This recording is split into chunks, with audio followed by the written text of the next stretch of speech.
ನಮಸ್ತೆ ಸ್ನೇಹಿತರೆ, ಇವತ್ತು ನಾವು ಪ್ರಥಮ BA ವಿದ್ಯಾರ್ಥಿಗಳು ಯಾವುದನ್ನೆಲ್ಲ ಓದ್ಕೊಳ್ಬೇಕು. ಪ್ರಥಮ BA ವಿದ್ಯಾರ್ಥಿಗಳು ಕನ್ನಡ, ಇಂಗ್ಲೀಷ್, ಹಾಗೆಯೇ ಇತಿಹಾಸ, ರಾಜ್ಯಶಾಸ್ತ್ರ, ಸಮಾಜಶಾಸ್ತ್ರದಲ್ಲಿ ತುಂಬಾ ಮುಖ್ಯವಾಗಿರುವಂತಹ ಪ್ರಶ್ನೆಗಳು ಯಾವುದು ಅಂತ ನೋಡಿಕೊಂಡು ಅದನ್ನು ಮೊದಲಿಗೆ ಓದಿ ಮುಗಿಸಿಕೊಳ್ಳಿ. ನಂತರ ನಿಮಗೆ ಸಮಯಾವಕಾಶ ಇದೆ ಅಂತ ಹೇಳಿದರೆ ಇನ್ನುಳಿದಿರುವಂತಹ ಪ್ರಶ್ನೆಗಳನ್ನು ಕೂಡ ನೋಡಿಕೊಳ್ಬೇಕು. ನೀವು ಹಳೆಯ ಪ್ರಶ್ನೆ ಪತ್ರಿಕೆಗಳನ್ನು ನೋಡಿಕೊಂಡು ಅದರಲ್ಲಿ ಬಂದಿರುವಂತಹ ಪ್ರಶ್ನೆಗಳ ಉತ್ತರಗಳನ್ನು ಕೂಡ ತಿಳ್ಕೊಳ್ಳಿ.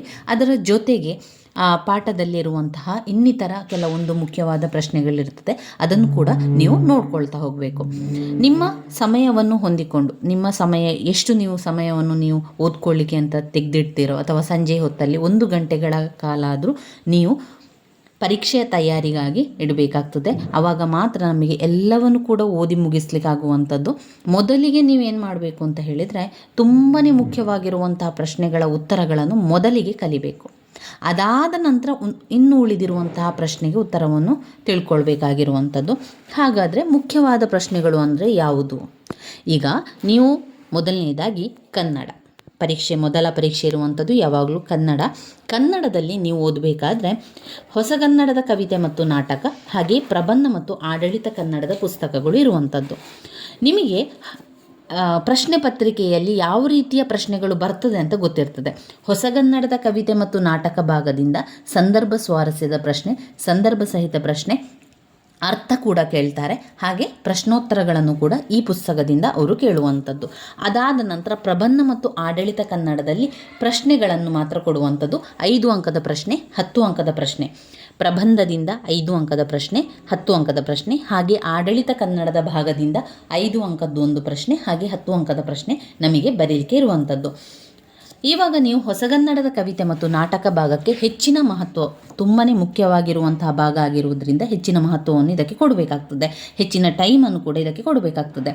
ಇದರಲ್ಲಿ ಯಾವುದನ್ನು ಓದ್ಕೊಳ್ಬೇಕು ಅಂತ ಹೇಳಿದರೆ ಹೊಸಗನ್ನಡದ ಕವಿತೆಗಳು ಘಟಕ 4 ಕೂಡ ವೆರಿ ಇಂಪಾರ್ಟೆಂಟ್ ಆಗಿರುವಂಥದ್ದು.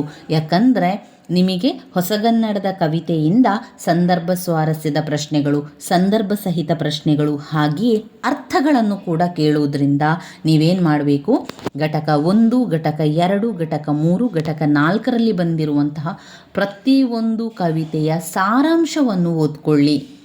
ಆ ಒಂದು ಕವಿತೆ ಯಾವ ವಿಚಾರವನ್ನು ನಮಗೆ ತಿಳಿಸ್ತದೆ ಅಂತ ನಿಮಗೆ ಗೊತ್ತಾದರೆ ಸಂದರ್ಭ ಸ್ವಾರಸ್ಯ ಬರೀಲಿಕ್ಕೆ, ಸಂದರ್ಭ ಸಹಿತ ಪ್ರಶ್ನೆಗಳನ್ನೆಲ್ಲ ಬರೀಲಿಕ್ಕೆ ನಮಗೆ ತುಂಬಾ ಸುಲಭ ಆಗ್ತದೆ.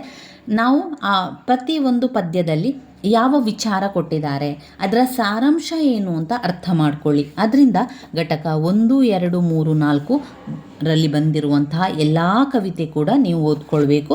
ಅದರ ಜೊತೆಗೆ ನಾಟಕ ಭಾಗದಿಂದಲೂ ಕೂಡ ಹಾಗೆ ನಾಟಕದ ಎಲ್ಲ ಕತೆಗಳನ್ನು ಅರ್ಥ ಮಾಡಿಕೊಳ್ಳಿ. ಪ್ರತಿಯೊಂದು ನಾಟಕದಲ್ಲಿ ಯಾವ ವಿಚಾರ ಇದೆ, ಅಲ್ಲಿ ಬರುವಂಥ ಪಾತ್ರಗಳು ಯಾವುದು ಎನ್ನುವಂಥದ್ದು ನಿಮಗೆ ಗೊತ್ತಾದರೆ ಎಲ್ಲವನ್ನು ಕೂಡ ನಿಮಗೆ ಬರೀಲಿಕ್ಕೆ ಸಾಧ್ಯ ಆಗ್ತದೆ.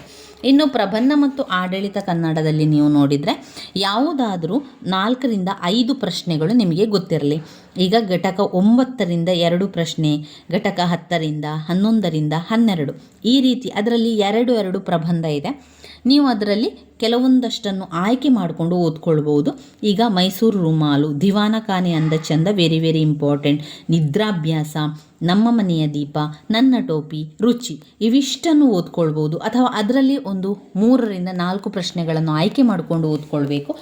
ಇಲ್ಲಿ ನಮಗೆ ಪ್ರಶ್ನೆಗಳು ಬರುವಂಥದ್ದು ಒಂದು 5 ಅಂಕದ ಪ್ರಶ್ನೆಗಳನ್ನು ಕೊಡ್ತಾರೆ, ಮತ್ತೊಂದು 10 ಅಂಕದ ಪ್ರಶ್ನೆಗಳನ್ನು ಕೊಡ್ತಾರೆ. ರುಚಿ ನೀವು ಹಳೆಯ ಪ್ರಶ್ನೆ ಪತ್ರಿಕೆಗಳನ್ನು ನೋಡಿಕೊಂಡ್ರೆ ಯಾವಾಗಲೂ ಹೆಚ್ಚಾಗಿ ರುಚಿಯನ್ನು 5 ಅಂಕದ ಪ್ರಶ್ನೆಯಾಗಿಯೇ ಕೊಡುವಂಥದ್ದು. ಅದರಿಂದ ರುಚಿಯನ್ನು ಓದ್ಕೊಳ್ಬೇಕು. ಅದಾದ ಮೇಲೆ ದಿವಾನ ಖಾನೆ ಅಂದ ಚಂದಕ್ಕೆ ಕಾರಣವಾದ ಅಂಶಗಳು, ನಿದ್ರಾಭ್ಯಾಸ, ನಮ್ಮ ಮನೆಯ ದೀಪ ಇವಿಷ್ಟು 10 ಅಂಕದ ಪ್ರಶ್ನೆಗಳಾಗಿ ನಮಗೆ ಕಂಡಿರುವಂಥದ್ದು. ಅದರಿಂದ ಆ ರೀತಿಯಾಗಿ ಮಾಡಿಕೊಂಡು ಓದ್ಕೊಳ್ಳಿ. ಆಡಳಿತ ಕನ್ನಡದ ಭಾಗ, ಆಡಳಿತ ಕನ್ನಡದಲ್ಲೂ ಕೂಡ ಕೆಲವೊಂದು ಮುಖ್ಯವಾದಂತಹ ಭಾಗ ಇದೆ. ಅದನ್ನು ನಾವು ಸ್ಕಿಪ್ ಮಾಡದೆ ಓದ್ಕೊಳ್ಬೇಕು. ಯಾವುದು ಅಂತ ಹೇಳಿದರೆ ನೀವು ಮೊದಲಿಗೆ ಓದಬೇಕಾದ್ರೆ ಆಡಳಿತ ಭಾಷೆಯಾಗಿ ಕನ್ನಡ ಬೆಳೆದು ಬಂದ ದಾರಿ, ಆಡಳಿತ ಭಾಷೆಯ ಸ್ವರೂಪ ಲಕ್ಷಣ, ಔಪಚಾರಿಕ ಪತ್ರ, ಸುತ್ತೋಲೆ, ಅರ್ಜಿಯ ನಮೂನೆ, ಲೇಖನ ಚಿಹ್ನೆ ಈ ರೀತಿಯ ಕೆಲವೊಂದು ಇಂಪಾರ್ಟೆಂಟ್ ಆಗಿರುವಂತಹ ಪ್ರಶ್ನೆಗಳನ್ನು ಮೊದಲಿಗೆ ಓದ್ಕೊಳ್ಳಿ. ನಂತರ ಸಮಯ ಇದ್ದಾಗ ಇನ್ನುಳಿದಿರುವಂತಹ ಉತ್ತರಗಳನ್ನು ಕೂಡ ನೀವು ನೋಡ್ಕೊಳ್ಬೇಕು. ಯಾವ ರೀತಿ ಪಾಯಿಂಟ್ಸ್ಗಳಿದೆ ಅಂತ ನೋಡಿಕೊಂಡು ಪಾಯಿಂಟ್ಸ್ ರೀತಿಯಲ್ಲಿ ಕೂಡ ನೀವು ಓದ್ಕೊಳ್ಬೋದು. ಇವಿಷ್ಟು ಕನ್ನಡದ ಭಾಗಕ್ಕೆ ಆಯಿತು. ಇನ್ನು ನಾವು ನೋಡೋದಾದರೆ ಇಂಗ್ಲೀಷನ್ನು ಯಾವುದನ್ನು ಓದ್ಕೊಳ್ತೀರಿ? ಇಂಗ್ಲೀಷ್ನಲ್ಲಿಯೂ ಕೂಡ ಕನ್ನಡದಂತೆಯೇ ಪದ್ಯ ಭಾಗವನ್ನು, ಎಲ್ಲ ಪದ್ಯದ ಸಾರಾಂಶವನ್ನು ಸರಿಯಾಗಿ ಕಲಿತುಕೊಳ್ಬೇಕು. ಈಗ ಪೊಯೆಟ್ರಿ ಭಾಗದಿಂದ ಯೂನಿಟ್ 1, ಯೂನಿಟ್ 2, ಯೂನಿಟ್ 3, ಯೂನಿಟ್ 4 ಯೂನಿಟ್ನಲ್ಲಿ ಬಂದಿರುವಂತಹ ಪದ್ಯದ ಸಾರಾಂಶವನ್ನು ಸರಿಯಾಗಿ ಕಲಿತುಕೊಳ್ಳಿ. ಅದಾದ ನಂತರ ಪಾಠದ ಭಾಗದಕ್ಕೆ ಬಂದಾಗ 2-3 ಪಾಠಗಳನ್ನಷ್ಟೇ ನೀವು ಓದಿದರೆ ಸಾಕಾಗ್ತದೆ. ಯಾವುದಾದ್ರೂ ಆಯ್ಕೆ ಮಾಡಿಕೊಂಡು 3 ಪಾಠಗಳನ್ನು ಆಯ್ಕೆ ಮಾಡಿಕೊಳ್ಳಿ. 3 ಪಾಠಗಳನ್ನು ಅಥವಾ 4 ಪಾಠಗಳನ್ನು ಆಯ್ಕೆ ಮಾಡಿಕೊಂಡು ಓದ್ಕೊಂಡ್ರೆ ಸಾಕಾಗ್ತದೆ. ಈಗ ಯೂನಿಟ್ 5, ಯೂನಿಟ್ 6, ಯೂನಿಟ್ 7B ಹಾಗೆ 8B ಇವಿಷ್ಟನ್ನು ಓದ್ಕೊಂಡ್ರೂ ಕೂಡ ಸಾಕು. ಅದರಲ್ಲೂ ಕೂಡ ಹಾಗೆ ನೀವು ಸಾರಾಂಶ, ಸಮ್ಮರಿ ಎಷ್ಟು ಇದೆ ಅಷ್ಟನ್ನು ಓದ್ಕೊಂಡು ವಿಚಾರ ಏನು ಅಂತ ಕಲಿತ್ಕೊಂಡ್ರೆ ಸಾಕು. ಇದರ ಒಂದು ಸಮ್ಮರಿಯನ್ನು, ಸಾರಾಂಶವನ್ನು ನಾನು ಪ್ಲೇಲಿಸ್ಟಲ್ಲಿ ಹಾಕಿದ್ದೇನೆ, ಅದನ್ನು ನೋಡಿಕೊಳ್ಳಿ. ಅದಾದ ನಂತರ ಗ್ರಾಮರ್ ಭಾಗದಲ್ಲಿ ಕೆಲವೊಂದಷ್ಟು ಗ್ರಾಮರನ್ನು ನೋಡಿಕೊಂಡ್ರೆ ಸಾಕು. ಕನ್ಫ್ಯೂಸ್ ಆಗುವಂಥದ್ದನ್ನು ನೋಡ್ಕೊಳ್ಬೇಡಿ. ನಿಮಗೆ ಸರಿಯಾಗಿ ಇದು ಬರಿಬೋದು ಅಂತ ಇದ್ದರೆ ಅದನ್ನು ಮಾತ್ರ ನೋಡ್ಕೊಳ್ಳಿ. ಆಮೇಲೆ ನಾಟಕ ಭಾಗ, ಒಂದು ನಾಟಕ ಕಂಪಲ್ಸರಿಯಾಗಿ ಓದಲೇಬೇಕಾಗಿರುವಂತಹ ಒಂದು ನಾಟಕ, ಅದನ್ನು ನೀವು ಸ್ಕಿಪ್ ಮಾಡಬೇಡಿ, ಓದ್ಕೊಳ್ಬೇಕು. ಯಾಕಂದರೆ ಅದರಿಂದ ಪ್ರಶ್ನೆಗಳು 100ಕ್ಕೆ 100% ಬಂದೇ ಬರುವಂತಹ ಪ್ರಶ್ನೆಗಳು. ಗೈಡ್ RK ನಾರಾಯಣ ಅವರು ಬರೆದಿರುವಂತಹ ಗೈಡ್ ಎನ್ನುವಂತಹ ಒಂದು ಪ್ರಬಂಧ ಅಂತ ಹೇಳ್ಬೋದು, ಅಥವಾ ಒಂದು ನಾಟಕ ಅಂತ ಹೇಳ್ಬೋದು. ಅದು ಬರೆದವರು RK ನಾರಾಯಣ. ಅದರ ಸಂಪೂರ್ಣ ಸಮ್ಮರಿಯನ್ನು ನಾನು ಈಗಾಗಲೇ ನಿಮಗೆ ತಿಳಿಸಿದ್ದೇನೆ. ವೆರಿ ವೆರಿ ಇಂಪಾರ್ಟೆಂಟ್ ಆಗಿರುವಂತಹ ಭಾಗ ಇದು. ಇದರಿಂದ ಪ್ರಶ್ನೆಗಳು 100ಕ್ಕೆ 100% ಪ್ರಶ್ನೆಗಳು ಬಂದೇ ಬರುವಂತಹ ಒಂದು ಬ್ಲಾಕ್ ಆಗಿದೆ. ಅದರಿಂದ ಇದನ್ನು ಸ್ಕಿಪ್ ಮಾಡಬೇಡಿ. ಇವಿಷ್ಟು ಇಂಗ್ಲೀಷ್ನ ಬಗ್ಗೆ ಆಯಿತು. ಇನ್ನು ನಾವು ನೋಡುವುದಾದರೆ ಭಾರತ ಸಂವಿಧಾನ, ಮಾನವ ಹಕ್ಕುಗಳು ಮತ್ತು ಪರಿಸರ ಅಧ್ಯಯನ. ಇದರಲ್ಲಿ ಕೂಡ ನಿಮಗೆಲ್ಲರಿಗೂ ಕೂಡ ಗೊತ್ತಿರುವಂತೆ ವಿಭಾಗ A-B-C. ಎಯಲ್ಲಿ ಭಾರತ ಸಂವಿಧಾನದ ಪ್ರಶ್ನೆಗಳನ್ನೇ ಕೊಟ್ಟಿದ್ದಾರೆ. ವಿಭಾಗ B-ಯಲ್ಲಿ ಮಾನವ ಹಕ್ಕುಗಳ ಬಗ್ಗೆ, ವಿಭಾಗ C-ಯಲ್ಲಿ ಪರಿಸರ ಅಧ್ಯಯನದಿಂದ ಪ್ರಶ್ನೆಗಳು ಬರುವಂಥದ್ದು. ನಾವು ಇಲ್ಲಿ ತುಂಬಾ ಮಹತ್ವವನ್ನು, ಇಂಪಾರ್ಟೆನ್ಸ್ ಕೊಡಬೇಕಾಗಿರುವಂಥದ್ದು ಭಾರತ ಸಂವಿಧಾನಕ್ಕೆ. ಯಾಕಂದರೆ ಇಲ್ಲಿ ಹೆಚ್ಚು ಅಂಕದ ಪ್ರಶ್ನೆಗಳು ಭಾರತ ಸಂವಿಧಾನದಿಂದ ಇರುವಂಥದ್ದು. ಮಾನವ ಹಕ್ಕು ಮತ್ತು ಪರಿಸರ ಅಧ್ಯಯನದಲ್ಲಿ 2 ಪ್ರಶ್ನೆಗೆ ಉತ್ತರವನ್ನು ಬರೀಲಿಕ್ಕೆ ಇರುವಂಥದ್ದು. ನಾನು ನಿಮಗೆ ಈಗಾಗಲೇ ಅದರ ಪ್ರಶ್ನೆ ಪತ್ರಿಕೆಯನ್ನು ತೋರಿಸಿದ್ದೇನಲ್ವ, ಮತ್ತೊಮ್ಮೆ ನೋಡಿ. ಇಲ್ಲಿ ವಿಭಾಗ ಎಯಲ್ಲಿ ಸಂವಿಧಾನ, ಭಾರತ ಸಂವಿಧಾನದಿಂದಲೇ ಬರುವಂಥದ್ದು. ಇಲ್ಲಿ ಅಂಕ 40 ಅಂಕಕ್ಕೆ ಉತ್ತರವನ್ನು ನಾವು ಬರೀಬೇಕಾಗ್ತದೆ. ವಿಭಾಗ B-ಯಲ್ಲಿ 20 ಅಂಕಕ್ಕೆ ನಾವು ಉತ್ತರವನ್ನು ಬರೀಲಿಕ್ಕೆ, ಹಾಗೆ ವಿಭಾಗ C-ಯಲ್ಲಿ ಕೂಡ 20 ಅಂಕಕ್ಕೆ. ಅದರಿಂದ ವಿಭಾಗ A ಆದಂಥ ಭಾರತ ಸಂವಿಧಾನದಲ್ಲಿ 40 ಅಂಕದ ಉತ್ತರವನ್ನು ನಾವು ಬರೀಲಿಕ್ಕೆ ಇರೋದ್ರಿಂದ ನಾವು ತುಂಬಾ ಮುಖ್ಯ ಇಂಪಾರ್ಟೆನ್ಸ್ ಕೊಡಬೇಕಾಗಿರುವಂಥದ್ದು ವಿಭಾಗ A-ಗೆ. ವಿಭಾಗ A ಅಂದರೆ ಭಾರತ ಸಂವಿಧಾನ. ಬ್ಲಾಕ್ 1 ಮತ್ತು ಬ್ಲಾಕ್ 2 ಭಾರತ ಸಂವಿಧಾನ ಇರುವಂಥದ್ದು. ಬ್ಲಾಕ್ 3 ಮಾನವ ಹಕ್ಕುಗಳು, ಬ್ಲಾಕ್ 4 ಪರಿಸರ ಅಧ್ಯಯನ ಇರುವಂಥದ್ದು. ಇದರಲ್ಲಿ ಓದಬೇಕಾಗಿರುವಂತಹ ಪ್ರಶ್ನೆಗಳು ಅಂತ ಬಂದಾಗ ಬ್ಲಾಕ್ 1ರಿಂದ ಸಂವಿಧಾನದ ಅರ್ಥ, ಪ್ರಾಮುಖ್ಯತೆಯನ್ನು ಓದ್ಕೊಳ್ಬೇಕು. ರಾಷ್ಟ್ರೀಯ ಭಾವೈಕ್ಯತೆಯ ಬಗ್ಗೆ ಓದ್ಕೊಳ್ಬೇಕು. ಭಾರತ ಸಂವಿಧಾನದ ಲಕ್ಷಣಗಳು ವೆರಿ ವೆರಿ ಇಂಪಾರ್ಟೆಂಟ್. ಮೂಲಭೂತ ಹಕ್ಕು ಕರ್ತವ್ಯಗಳ ಬಗ್ಗೆ ಓದ್ಕೊಳ್ಬೇಕು. ರಾಜ್ಯನೀತಿಯ ನಿರ್ದೇಶನ ತತ್ವಗಳು, ಮೌಲ್ಯಗಳು, ಮೂಲಭೂತ ಹಕ್ಕುಗಳಿಗೂ ರಾಜ್ಯನೀತಿಯ ನಿರ್ದೇಶನ ತತ್ವಗಳಿಗಿರುವ ವ್ಯತ್ಯಾಸವನ್ನು ಓದ್ಕೊಳ್ಬೇಕು. ತುಂಬಾ ಮುಖ್ಯವಾಗಿರುವಂತಹ ಪ್ರಶ್ನೆಗಳಾಗಿದೆ ಅದು.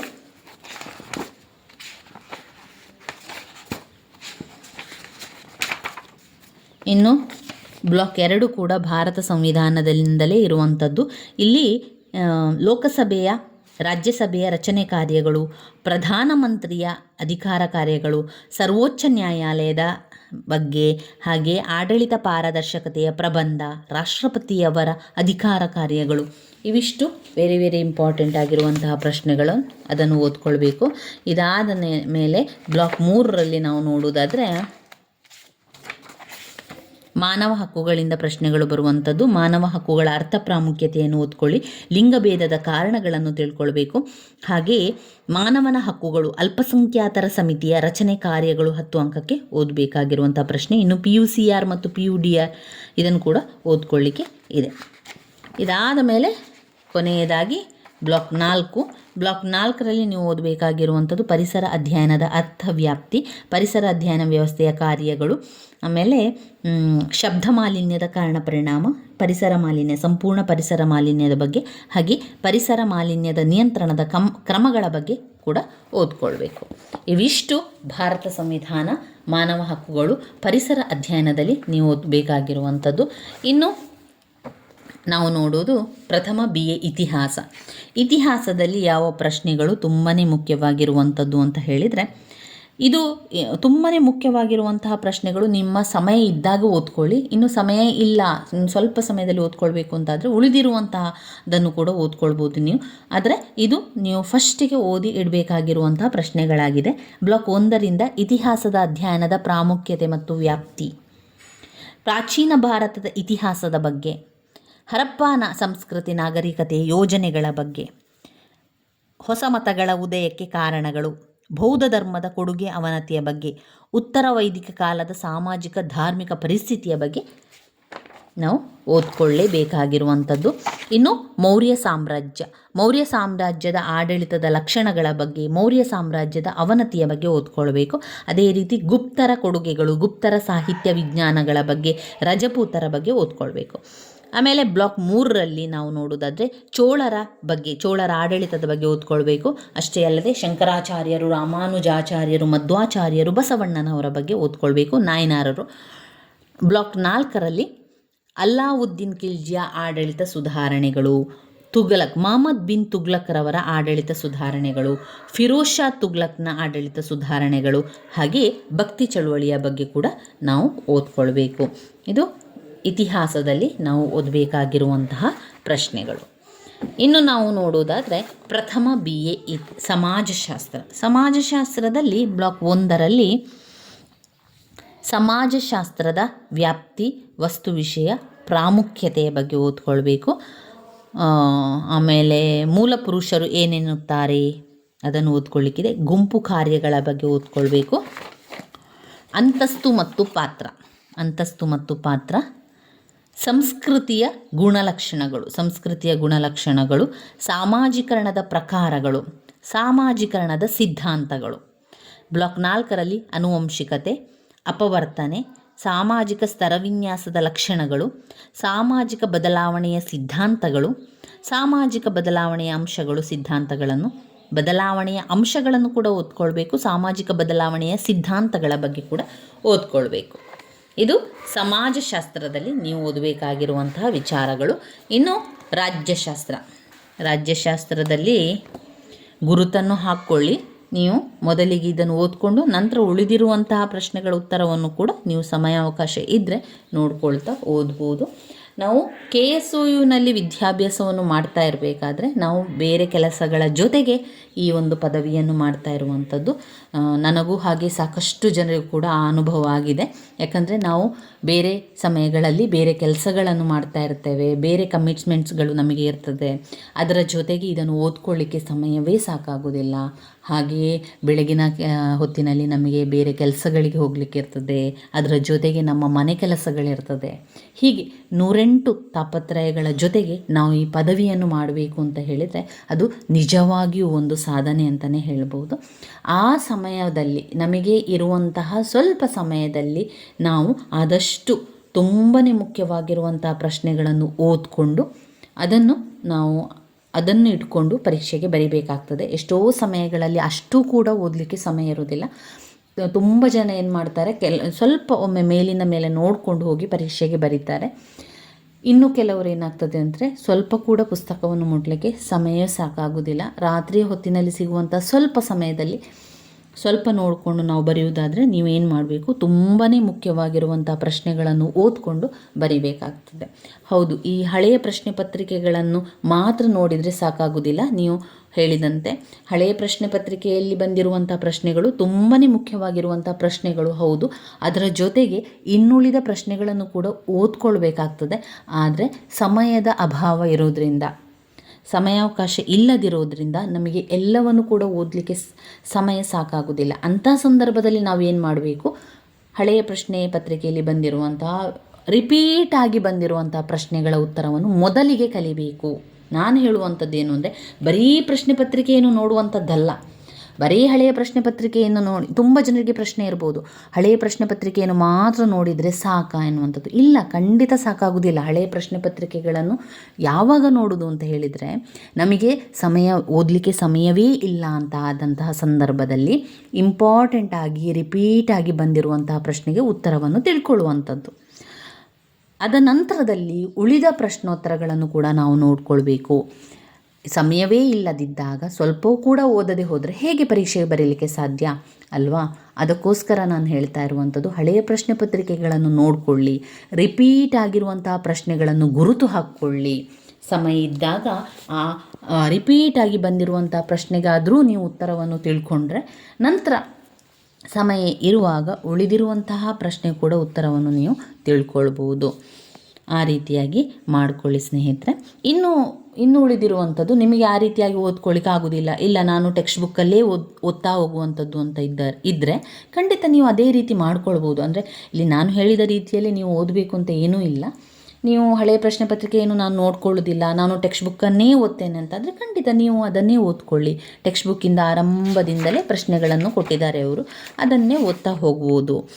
ನಾನು ಹೇಳುವಂಥದ್ದು, ಸಮಯ ಇಲ್ಲ ಅಂತಾದವರು ಒಮ್ಮೆ ರಿಪೀಟಾಗಿ ಬಂದಿರುವಂಥ ಪ್ರಶ್ನೆಯನ್ನು ನೋಡಿಕೊಂಡು ನೀವು ಓದ್ಕೊಳ್ಳಿ.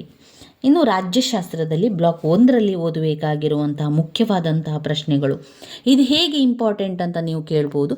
ಇದು ಹಳೆಯ ಪ್ರಶ್ನೆ ಪತ್ರಿಕೆಗಳನ್ನು ನಾನು ನೋಡಿಕೊಂಡು ಗುರುತು ಹಾಕ್ಕೊಂಡಿರುವಂಥದ್ದು, ನಾನು ಅದೇ ರೀತಿಯಾಗಿ ಓದ್ಕೊಂಡಿರುವಂಥದ್ದು. ಹಳೆಯ ಪ್ರಶ್ನೆ ಪತ್ರಿಕೆಯನ್ನು ನೋಡಿಕೊಂಡು ಪದೇ ಪದೇ ರಿಪೀಟಾಗಿ ಕೇಳಿರುವಂತಹ ಪ್ರಶ್ನೆಗಳಿಗೆ ನಾನು ಗುರುತನ್ನು ಹಾಕ್ಕೊಂಡಿರುವಂಥದ್ದು. 2-3 ಸಲ ಬಂದಿರುವಂಥ ಪ್ರಶ್ನೆಯನ್ನು ನಾನು 2 ಸಲ ಆ ರೀತಿಯಾಗಿ ಬರೆದು ನಾನು ಓದಿರುವಂಥದ್ದು. ನನಗೂ ಕೂಡ ತುಂಬಾ ಸಮಯ ಇರ್ತಾ ಇರಲಿಲ್ಲ ಓದಲಿಕ್ಕೆ, ಬೇರೆ ಎಲ್ಲ ಕೆಲಸಗಳ ಜೊತೆಗೆ ಓದ್ಕೊಳ್ಬೇಕಿತ್ತು. ಆದ್ದರಿಂದ ನಾನು ಈ ರೀತಿಯಾಗಿ ಹಳೆ ಪ್ರಶ್ನೆ ಪತ್ರಿಕೆಗಳನ್ನು ನೋಡಿಕೊಂಡು ಓದಿರುವಂಥದ್ದು, ಹಾಗೆ ಒಳ್ಳೆಯ ಅಂಕಗಳನ್ನು ಕೂಡ ಪಡೆದಿರುವಂಥದ್ದು. ಇದರಲ್ಲಿ ಬ್ಲಾಕ್ 1ರಲ್ಲಿ ರಾಜ್ಯಶಾಸ್ತ್ರದ ಅರ್ಥ, ಸ್ವರೂಪ, ವ್ಯಾಪ್ತಿ, ಮಹತ್ವವನ್ನು ನೋಡಿಕೊಳ್ಳಿ. ನಂತರ ರಾಜ್ಯಶಾಸ್ತ್ರದ ಅಧ್ಯಯನದ ವಿಧಾನಗಳು, ರಾಜ್ಯದ ಮೂಲಾಂಶಗಳು, ಪರಮಾಧಿಕಾರದ ಅರ್ಥ, ವ್ಯಾಖ್ಯೆ, ಲಕ್ಷಣಗಳು, ಆಸ್ಟಿನ್ನ ಪರಮಾಧಿಕಾರದ ಸಿದ್ಧಾಂತಗಳು, ಜೈವಿಕ ಸಿದ್ಧಾಂತಗಳು. ಇದು ಓದ್ಕೊಳ್ಳಿ, ಅದು ಬ್ಲಾಕ್ 1ರಲ್ಲಿ. ಇನ್ನು ಬ್ಲಾಕ್ 2 ನೋಡಬೇಕು. ಬ್ಲಾಕ್ 2 64ನೇ ಪುಟ ಸಂಖ್ಯೆಯಲ್ಲಿದೆ.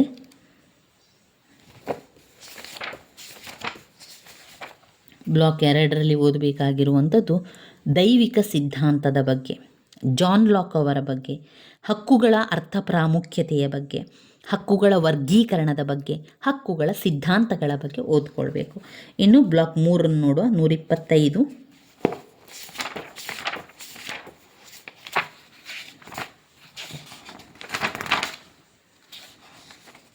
ಬ್ಲಾಕ್ 3ರಲ್ಲಿ ಕಾನೂನು ಮತ್ತು ಸ್ವಾತಂತ್ರ್ಯದ ಬಗ್ಗೆ ಓದ್ಕೊಳ್ಳಿ. ಸಮಾನತೆಯ ಬಗ್ಗೆ ಹಾಗೆ ಅಂತಾರಾಷ್ಟ್ರೀಯ ಕಾನೂನಿನ ಬಗ್ಗೆ ಓದ್ಕೊಳ್ಬೇಕು. 180. ಬ್ಲಾಕ್ 4ರಲ್ಲಿ ಓದಬೇಕಾಗಿರುವಂಥದ್ದು ಸಮತಾವಾದದ ಮೂಲ ತತ್ವಗಳು ಓದಬೇಕು. ಹಾಗೆಯೇ ಸಮಾಜವಾದದ ಅರ್ಥಗಳು, ತತ್ವಗಳನ್ನು ಓದ್ಕೊಳ್ಬೇಕು. ಸಾಮಾಜಿಕ ನ್ಯಾಯ, ಗಾಂಧೀಜಿಯವರ ಬಗ್ಗೆ ಹಾಗೆ ಅಂಬೇಡ್ಕರ್ ಅವರ ಬಗ್ಗೆ, ಇಬ್ಬರ ಬಗ್ಗೆ ಕೂಡ ನಾವು ಓದ್ಕೊಳ್ಬೇಕು. ಇದು ವೆರಿ ವೆರಿ ಇಂಪಾರ್ಟೆಂಟ್ ಆಗಿರುವಂಥದ್ದು. ಕಲ್ಯಾಣ ರಾಜ್ಯದ ಲಕ್ಷಣಗಳು ಕೂಡ ಇಂಪಾರ್ಟೆಂಟ್ ಆಗಿರುವಂಥದ್ದು ನೋಡಿ. ಕಲ್ಯಾಣ ರಾಜ್ಯದ ಪರಿಕಲ್ಪನೆ, ಅರ್ಥ, ವ್ಯಾಖ್ಯೆಗಳನ್ನು ಕೂಡ ಓದ್ಕೊಳ್ಳಿ. ಕಲ್ಯಾಣ ರಾಜ್ಯದ ಲಕ್ಷಣಗಳು ಮತ್ತು ಕಲ್ಯಾಣ ರಾಜ್ಯದ ಕಾರ್ಯಗಳನ್ನು ಕೂಡ ನಾವು ಓದ್ಕೊಳ್ಬೇಕು. ನೀವು ಓದ್ತಾ ಹೋಗಬೇಕಾದ್ರೆ, ನೀವು ಹಳೆಯ ಪ್ರಶ್ನೆ ಪತ್ರಿಕೆಗಳನ್ನು ನೋಡಿಕೊಳ್ಳಿಲ್ಲ ಅಥವಾ ನೋಡಿಕೊಳ್ಳೋದಿಲ್ಲ ಅಂತಾದರೆ, ನೀವು ಓದ್ತಾ ಹೋಗಬೇಕಾದ್ರೆ ನಿಮಗೆ ಅರ್ಥ ಆಗ್ತದೆ ಇದರಲ್ಲಿ ಯಾವುದು ಮುಖ್ಯವಾದಂತಹ ಪ್ರಶ್ನೆ ಅಂತ. ಹೇಗೆ ಅರ್ಥ ಆಗ್ತದೆ ಅಂತ ಹೇಳಿದರೆ, ಅವರು ಪಾಠದ ಕೊನೆಯಲ್ಲಿ ಪ್ರಶ್ನೆಗಳನ್ನು ಕೊಟ್ಟಿದ್ದಾರೆ.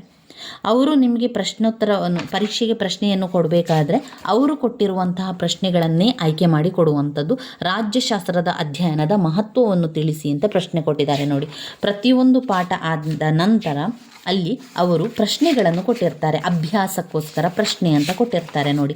ಅದರಿಂದಲೇ ನಮಗೆ ಪ್ರಶ್ನೆಗಳನ್ನು ಅವರು ಹೆಚ್ಚಾಗಿ ಆಯ್ಕೆ ಮಾಡಿ ಕೊಡುವಂಥದ್ದು. ಆದ್ದರಿಂದ ನೀವು ಅದನ್ನು ಕೂಡ ನೋಡಿಕೊಂಡು ಓದ್ತಾ ಹೋಗ್ಬೋದು. ರಾಜ್ಯಶಾಸ್ತ್ರದ ಅಧ್ಯಯನದಲ್ಲಿನ ವರ್ತನಾ ವಿಧಾನದ ಬಗ್ಗೆ ಟಿಪ್ಪಣಿ ಬರೆಯಿರಿ ಅಂತ. ಇದು ಹಲವು ಸಲ ಪ್ರಶ್ನೆ ಪತ್ರಿಕೆಯಲ್ಲಿ ಬಂದಿದೆ, ನೀವು ನೋಡ್ಕೊಳ್ಬೋದು, ಅದನ್ನು ಗಮನಿಸ್ಬೋದು. ಆ ರೀತಿ ಪ್ರಶ್ನೆ ಬಂದಿದೆ ಅಂತ ಅದನ್ನೇ ಅವರು ಆ ರೀತಿಯಾಗಿ ಹೆಚ್ಚಾಗಿ ಕೊಡುವಂಥದ್ದು. ಅದರಿಂದ ಪಾಠದ ಕೊನೆಯಲ್ಲಿ ಬಂದಿರುವಂತಹ ಪ್ರಶ್ನೆಗಳಿಗೆ ಕೂಡ ಗಮನವನ್ನು ಕೊಟ್ಟು ಓದ್ತಾ ಹೋಗಿ. ಹಳೆಯ ಪ್ರಶ್ನೆ ಪತ್ರಿಕೆಯನ್ನು ನೀವು ನೋಡಿಕೊಳ್ಳಲಿಲ್ಲ ಅಂತಾದರೆ ಆ ರೀತಿಯಾಗಿ ಕೂಡ ನೀವು ಓದ್ಕೊಳ್ಬೋದು. ಇವೆಲ್ಲ ಕೂಡ ಪ್ರಥಮ BA ವಿದ್ಯಾರ್ಥಿಗಳು ಓದಬೇಕಾಗಿರುವಂತಹ ಮುಖ್ಯವಾದಂತಹ ಪ್ರಶ್ನೆಗಳಾಗಿದೆ. ಈ ರಿಪೀಟ್ ಆಗಿ ಬಂದಿರುವಂತಹ ಪ್ರಶ್ನೆಗಳನ್ನು ಸ್ಕಿಪ್ ಮಾಡಬೇಡಿ, ಅದನ್ನು ಮೊದಲಿಗೆ ಓದಿ ಕಲಿಯಿರಿ.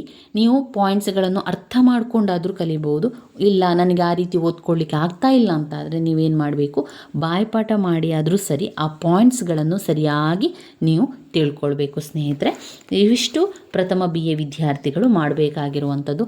ಆದಷ್ಟು ಎಲ್ಲ ಪ್ರತಿಯೊಂದು ಪಾಠದ ವಿವರಣೆಯನ್ನು ನಾನು ಕೊಡ್ತಾ ಹೋಗ್ತೇನೆ. ಆದಷ್ಟು ಈಗ ಕೊಟ್ಟಿರುವಂತಹ ಎಲ್ಲ ವಿವರಣೆಗಳನ್ನು ನಾನು ಪ್ಲೇ ಲಿಸ್ಟಲ್ಲಿ ಹಾಕಿದ್ದೇನೆ, ಅದನ್ನೆಲ್ಲ ನೀವು ನೋಡ್ಕೊಳ್ಬೋದು. ಹಾಗೆ ಕೋರ್ಸ್ ಅಂತ ಬರ್ತದೆ ನೋಡಿ, ಯೂಟ್ಯೂಬ್ ಇದು ನೀವು ಓಪನ್ ಮಾಡಿದಾಗ ಕೋರ್ಸಸ್ ಅಂತ ಇರ್ತದೆ. ಆ ಕೋರ್ಸಸಲ್ಲಿ ಅವರು ತುಂಬಾ ಆಗಿರುವಂತಹ ವಿಡಿಯೋಗಳನ್ನು ಒಂದೇ ಒಂದು ಕೋರ್ಸ್ನೊಳಗೆ ಹಾಕಿ ಇಟ್ಟಿರ್ತಾರೆ. ಅದನ್ನು ಕೂಡ ನೀವು ನೋಡ್ಕೊಳ್ಬೋದು. ಆ ಕೋರ್ಸ್ನೊಳಗೆ ಒಂದು ಈಗ ರಾಜ್ಯಶಾಸ್ತ್ರದ ಬಗ್ಗೆ ಅಥವಾ ಇತಿಹಾಸದ ಬಗ್ಗೆ ಕೋರ್ಸ್ ಇದೆ. ಆ ಇತಿಹಾಸದಲ್ಲಿ ಸಾಧಾರಣವಾಗಿ 70 ವೀಡಿಯೋಸ್ಗಳಷ್ಟಿದೆ. ಅದನ್ನೆಲ್ಲವನ್ನು ಕೂಡ ನೀವು ನೋಡಿಕೊಂಡ್ರೆ ಒಳ್ಳೆಯ ಅಂಕಗಳ ಜೊತೆಗೆ ನೀವು ಪಾಸ್ ಆಗ್ತೀರಾ. ಪ್ರತಿಯೊಂದು ಪಾಠದಲ್ಲಿ ಸಂಪೂರ್ಣ ವಿವರಣೆಯನ್ನು ನಾನು ಕೊಟ್ಟಿದ್ದೇನೆ. ಮತ್ತೊಮ್ಮೆ ಆರಂಭದಿಂದ ನಿಮಗೆಲ್ಲರಿಗೂ ಕೂಡ ಸಹಾಯ ಆಗಲಿ ಎನ್ನುವಂಥ ಕಾರಣದಿಂದಾಗಿ ಪ್ರತಿಯೊಂದು ಪಾಠದ ವಿವರಣೆಯನ್ನು ಕೊಡಲಿಕ್ಕೆ ಪ್ರಯತ್ನಿಸ್ತೇನೆ ಸ್ನೇಹಿತರೆ. ಅದಕ್ಕೋಸ್ಕರ ಎಲ್ಲ ತಯಾರಿಯನ್ನು ಮಾಡ್ತಾ ಇದ್ದೇನೆ. ನಿಮಗೆ ಪ್ರತಿಯೊಬ್ಬರಿಗೂ ಇದರಿಂದ ಅನುಕೂಲ ಆಗಬೇಕು, ಸಹಾಯ ಆಗಬೇಕು, ಪ್ರತಿಯೊಬ್ಬರು ಕೂಡ ಪದವಿಯನ್ನು ಪಡಿಬೇಕು ಎನ್ನುವಂಥದ್ದೇ ನನ್ನ ಒಂದು ಆಸೆ ಅಷ್ಟೇ. ನನ್ನ ವೀಡಿಯೋಸ್ ಎಲ್ಲ ನಿಮಗೆ ಇಷ್ಟ ಆಗಿದ್ದರೆ ಲೈಕ್ ಕೊಡಿ, ಶೇರ್ ಮಾಡಿ, ಸಬ್ಸ್ಕ್ರೈಬ್ ಮಾಡಲಿಕ್ಕೆ ಮರಿಬೇಡಿ. ಧನ್ಯವಾದಗಳು.